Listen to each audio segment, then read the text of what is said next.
Muhammad, peace be Pearls of Prophet Muhammad, peace be upon him. Abdullah bin Mas'ud, may Allah be pleased with him, narrated that the Prophet, peace be upon him, said, truthfulness leads to albir, that is, piety, righteousness, and every act of obedience to Allah, and albir leads to paradise, and a man keeps on telling the truth until he becomes a Siddiq, that is, a truthful person. Falsehood leads to al-fujur, that is, wickedness, evil doing, etc. And al-fujur leads to the hellfire. And a man keeps on telling lies till he is written as a liar before Allah. Agreed upon. Sahih al-Bukhari, Volume 8, Kitabul Adab, Book of Manners, Chapter 69, Hadith number 6094. Sahih Muslim, Volume 4, Kitabul Bir, Wassala wal Adab, Book of Virtues, Good Manners, and Joining of the Ties of Relationships, Chapter 1079, Hadith number 6307. Oh, you believe, give charity for the pleasure of Allah, the pleasure of Allah. Oh, you believe, read the Quran every night of Ramadan, night of Ramadan. Welcome, O Ramadan, it is Ramadan, it is Ramadan.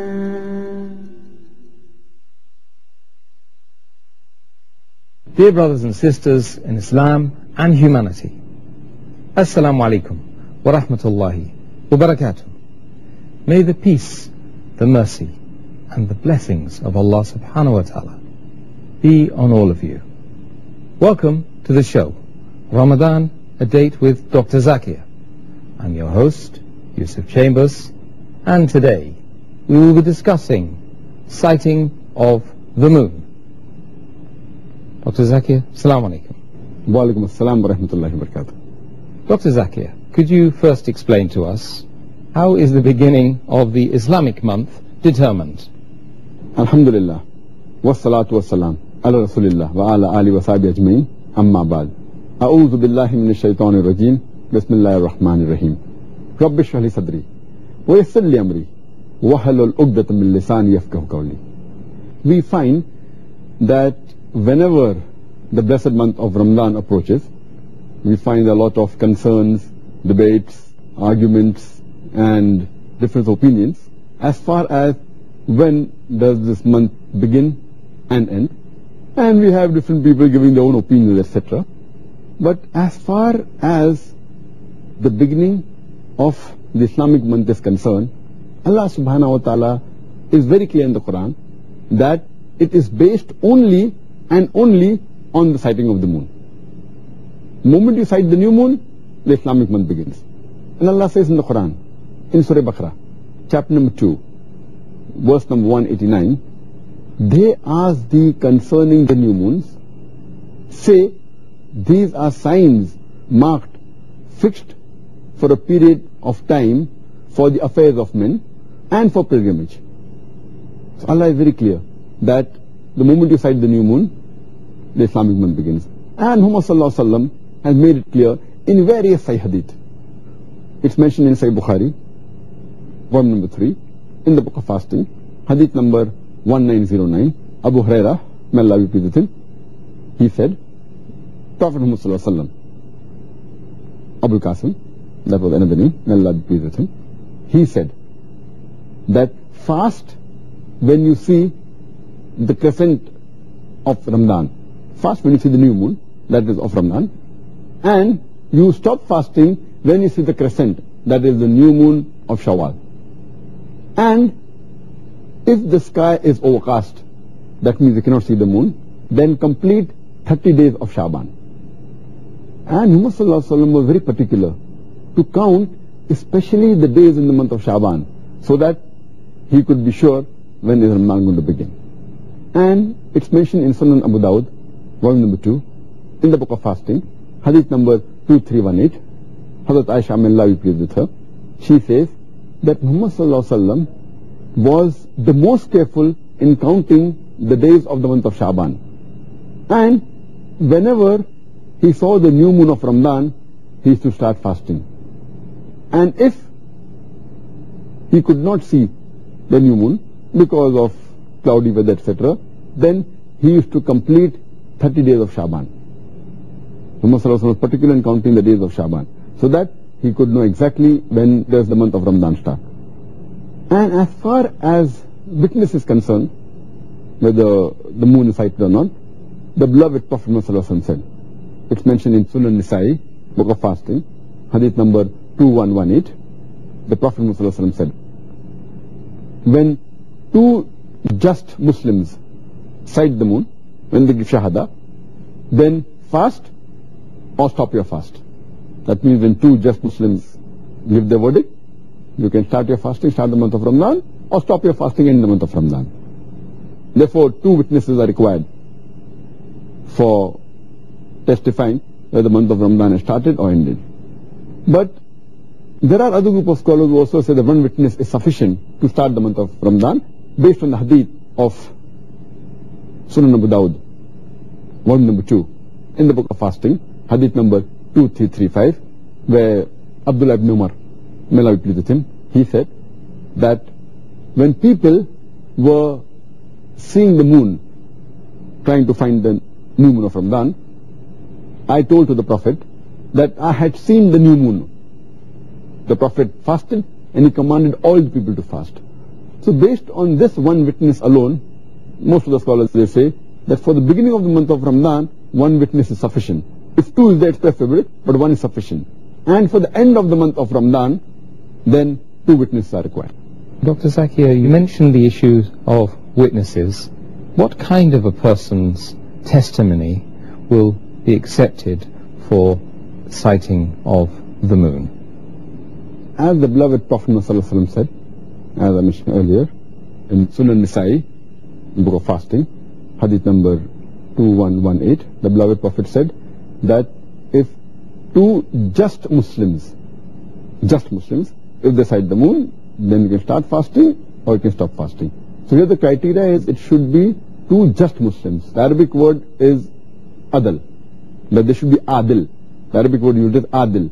It comes from the root word adl, which means straight, which means upright.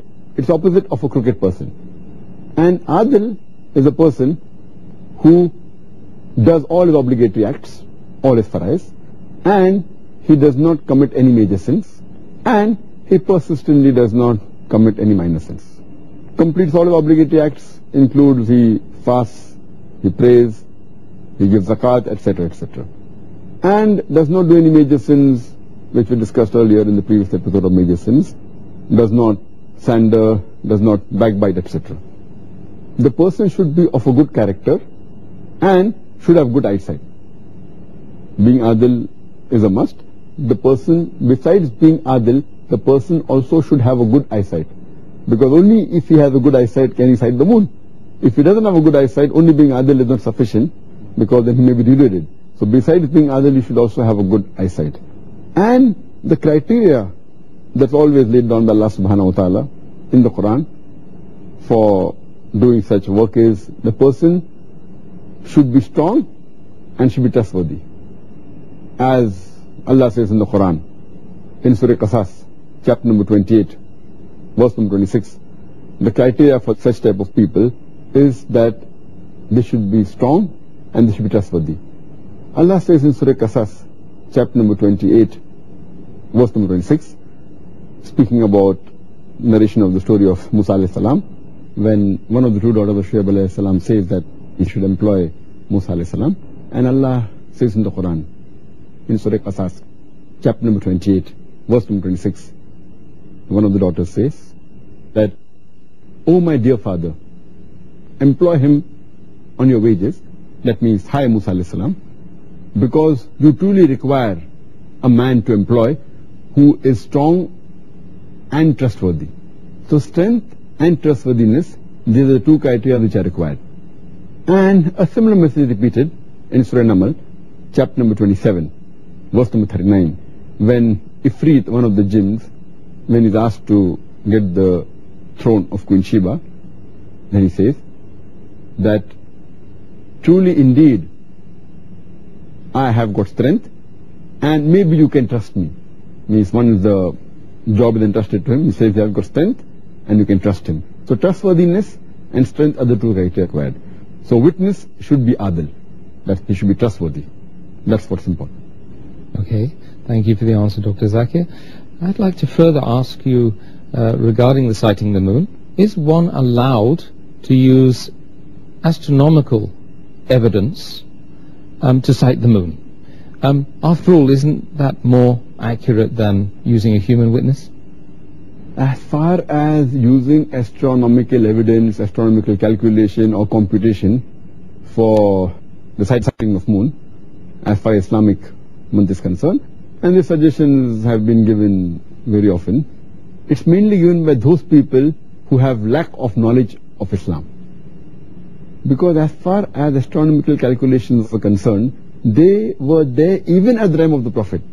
And this suggestion was not given only lately, it has even been given at the time of the Prophet. And when we read the hadith, we come to know what the Prophet said about it. It's mentioned in Sahih Bukhari, volume number 3, in the book of fasting, hadith number 1913, where Ibn Umar, may Allah be pleased with him, he says that the Prophet, peace be upon him, said that we are an illiterate nation and we do not calculate and we do not do accounts, mainly relating to the month of fasting, indicating that we do not use astronomical calculation or computation as far as calculating the Islamic month is concerned.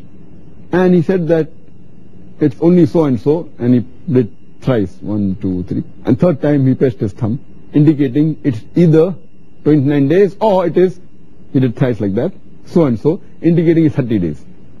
Now he said that we don't use astronomical evidence, astronomical calculation or computation, and immediately there's one more hadith which is mentioned in Sunan Abu Dawud, volume number 2, in the book of fasting, hadith number 2313, where Ibn Umar, may Allah be pleased with him, it is said that he fasted alone, along with the people, and did not rely on the astronomical evidence, on the astronomical calculation.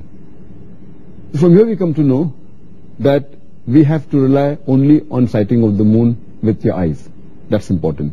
And Shaykh Ibn Taymiyyah, he says, when the Prophet ﷺ said that we are an illiterate ummah, what he meant was, he tried to praise us, praise the ummah, saying that we are simple and we don't rely on anything else but the sighting of the moon with our own eyes. It was not a statement used to put the ummah down, but to uplift the ummah, that we follow a simple religion. And Prophet ﷺ purposely did not use this computation because he wanted to be followed by the common human being. And he did not want to let this evidence of whether the month starts or not to be in the hands of a selected few of knowledge. Whether the right or wrong is secondary. So based on that, the astronomical evidence is not used for sighting of the moon. Only seeing with the eyes is sufficient sighting of the moon, and to rely whether the Islamic month starts or not. Furthermore, it is the lack of knowledge of Arabic and Islam that people suggest such things. And Ibn Taymiyyah further says that the Arabic word hilal, it actually means to see the moon or to announce. And if the moon is there, but if people don't see it and people don't announce it, then that means the new month hasn't started. Though the moon may be there, but because it's not seen by the people, it's not announced, so it's not started. Furthermore, the Arabic word for month is shahr. It comes from the Arabic word ashar, which means fame. That means unless it becomes famous or it becomes known to the people, the month hasn't started? Many people think that if the moon is there, irrespective whether people sight it or not, whether people know about it or not, whether it becomes famous or not, the month has started. No.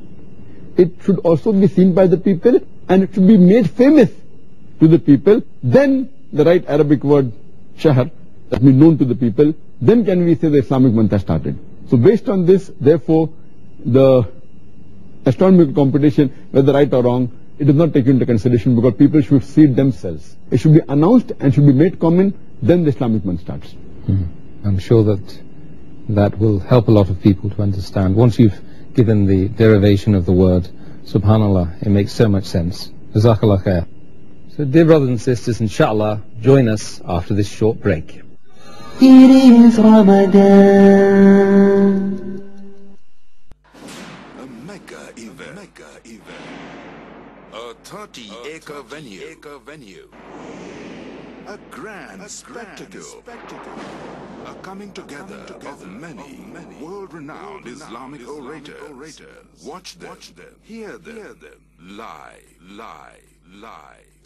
Dr. Abu Amina Bilal Phillips, Yusuf Estes, Yasir Fazaga, Abdul Rahim Green, Dr. Jamal Badawi, Imam Siraj Wahaj, Hussein Yeet, Salim Al-Amri, Abu Ammar Yasir Al-Qadi, Asim Al-Hakim, Dr. Jafar Idris, Mamdou Muhammad, Dr. Zakir Nayak, and many others.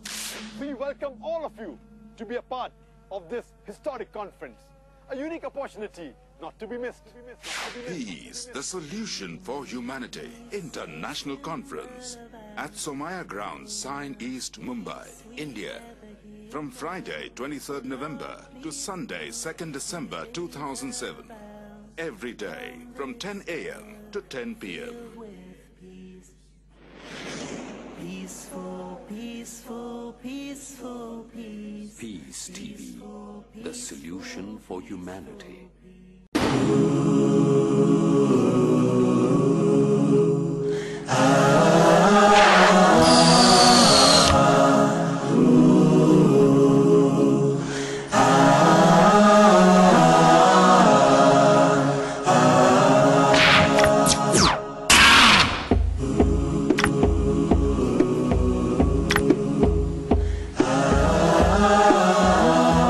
Allah will not ask me on the day of judgment, is Osama bin Laden a terrorist or not? That is not my basis to pass the examination. That do you agree Saddam Hussein is a terrorist or not?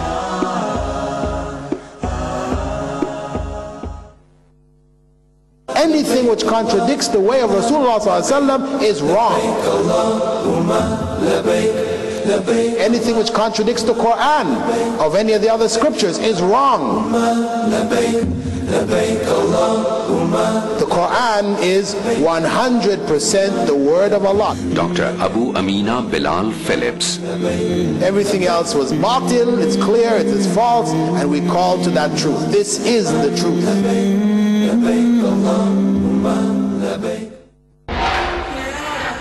Muslim living in any part of the world, he is our brother. We should feel for him. Muslims are suffering. Muslims are butchered. Muslims are slain. And some of us even, they don't feel, they don't cry over that. Salim Al-Amri. If one organ is in pain, the whole body feels that. Whether he's in India, whether he's in Far East, whether he's wherever the Muslim is, he is my brother. I should feel for him.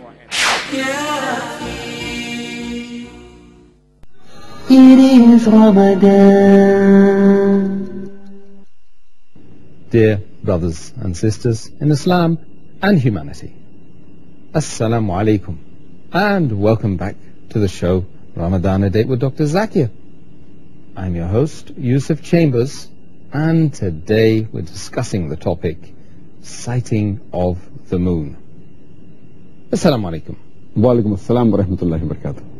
Is it correct to confirm the testimony of a person that claims to have sighted the moon via astronomical evidences or otherwise? As I mentioned earlier, that using astronomical evidence to know whether Ramadan has started or not is totally wrong. Even to use it as a reconfirmation for the testimony given by the Muslims is totally incorrect. And there are many reasons for this. Point number one, if the astronomical evidence goes against the people who have testified, that means we are doubting those just Muslims, and doubting a just Muslim is against Quran and the Sunnah.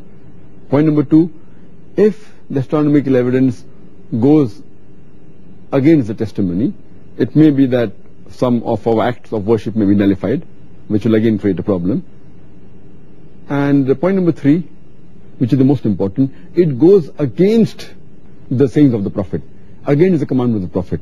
The Prophet said that we are an illiterate nation. We do not use astronomical evidence and computations. So it goes against the Prophet, which is the strongest reason and sufficient for us to stay away from it. Point number four, Allah says in the Quran, in Surah Nisa, chapter number 4, verse number 171, La taglu fi dinikum. Do not commit excess in your religion. Do not commit excesses. And the beloved Prophet ﷺ said, it's mentioned in Sunan Nisa'i, book of Manasik al-Hajj, hadith number 3059, the Prophet said, do not exaggerate, because there were people in the past who have been destroyed because of exaggerations. Talking about the Jews. Same the Quran also talks about the Jews, that if you exaggerate, then the chance will be destroyed. So what the Prophet said, Allah says, follow it. If you go too much into exaggeration, then you'll be destroyed. And furthermore, the last reason, that people fail to realize that the Prophet said that when you see the moon, then you start fasting. When you see it, then you stop fasting. Based on the hadith that I quoted earlier of Sahih Bukhari, volume number 3, book of fasting, hadith number 1909. So the main thing is that you should see it. So true fasting begins when you see it with your eyes. Or some Muslims see it with eyes and known to the people. If it's not seen with eyes, and if it's not known to the people, then true fasting hasn't begun. So where's the question of astronomical evidence? And furthermore, we find, it's mentioned in the hadith of Sahih Muslim, volume number 2, in the book of fasting, hadith number 2393, that once there was a Sahaba who was performing Umrah, and before he reached Makkah, on his way in one of the areas, he saw the moon. And it seemed to be a 2 or a 3 day old moon. So when later on he met Ibn Abbas, may Allah be pleased with him, and told him about this thing that, you're all fasting a month of Ramadan now, but already saw that the moon was approximately 2 or 3 days old. So Ibn Abbas, may Allah be pleased with him, replies that you start fasting when you see the moon. And if the moon is obscured, it's possible the moon wasn't seen, so complete 30 days. So with this, it's sufficient that we don't have to rely on astronomical evidence at all. Seeing it is important, and making it known to the people is important. Then the month of Ramadan starts.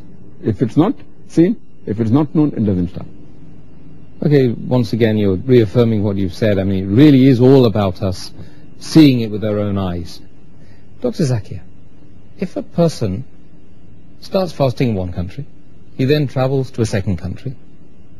In that country, their month has started 2 days after his country of origin. Should he end his fast according to the country that he's travelled to? This would mean, of course, that he would end up fasting 31 or even 32 days. Is this correct for him to do that?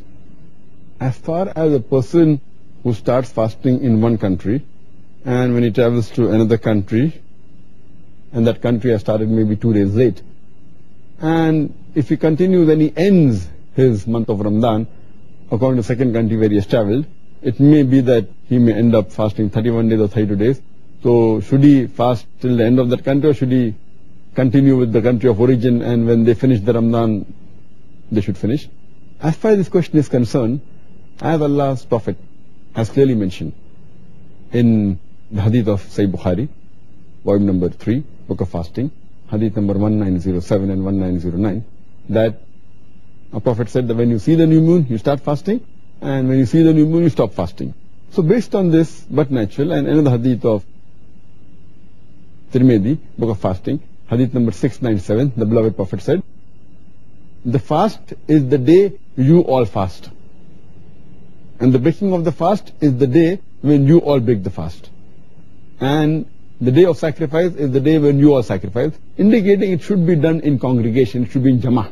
It can't be done individually. So because the person, when he shifts from one country to another country, he should follow the rules and regulations as the people of that country where he's staying in. So if he stays in a country where they start fasting early, he should start fasting early with them.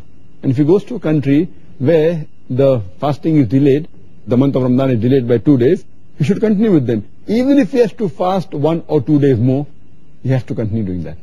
Because he has to be with the Jama'ah, he has to be with the people. It cannot be that the other people are fasting and he's not fasting.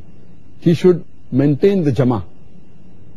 That as what the people are doing in the country where he's living, he should continue doing that. Even if he has to fast 1 or 2 days more. I know the month of Ramadan either has 29 days or 30 days, but since he has to follow the hadith, that the fast is the day when all the people fast. And the breaking of the fast is the day when all the people break the fast. So he should continue and break the fast only when all the people break, even if he has to fast 1 or 2 days more. And similarly, if a person, when he starts fasting, and if he travels to another country, and maybe the sunset is about 2 hours late, so he has to fast 2 hours more. He can't say the country of origin, the sun was setting at 6 o'clock, and here it is setting at 8 o'clock, so I will fast 2 hours less. No. So the same way, as far as setting of the moon is concerned, he has to do extra days. If it's the vice versa, if a person starts fasting, if a person starts the month of Ramadan in a country and then goes to a country which has already started the month of Ramadan 2 days earlier than the country of origin, or 1 day earlier than the country of origin, in this case also he has to continue fasting with the people of that area, even though he may have to fast 1 day less. Maybe he'll have to fast only 28 days. But in this case, since a month cannot be 28 days, he has to celebrate Eid with the people of that country. But later on, he should compensate for the fast he has missed, because the month of Ramadan cannot have 28 days. So, if both the countries where he started and ended, both have got 30 days, and if he fasted for 28 days, then he has to compensate 2 days. But if the country of origin had 29 days, or the country of to which he has traveled has 29 days, then he has the option of only fasting for 29 days. Then he has to make up only one fast. But he has to complete at least 29 or 30 days, depending upon the country of origin and destination. And maybe if you want to get more reward, you have to travel east. So dear brothers and sisters, do join us at the same time tomorrow when we'll be discussing the topic, Sighting of the Moon, Part 2. Assalamu alaikum wa rahmatullahi wa barakatuh. حافظين ذاكرين قانتين خاشعين قانتين خاشعين مسلمين مؤمنين للإله عابدين شهرنا صبر وعتق وقنوت فيه صدق يومنا صبر ورفق بدموع البائسين رمضان قد أهل بالصيام وأطل مسعدا أهلا وخلا ليته في كل. A friendly message by Dr. Zakir. Win over your enemy. In this age of hatred and animosity, our all-loving Creator has prescribed the formula for winning over your enemy. In the glorious Quran, in Surah Fussilat, chapter 41, verse number 34. Nor can goodness and evil be equal. Repel evil with what is better. You will see that he with whom you had enmity will become your close friend. Do not defeat your enemies, but rather win them over. Win their hearts and win their minds. Peace TV, the solution for humanity.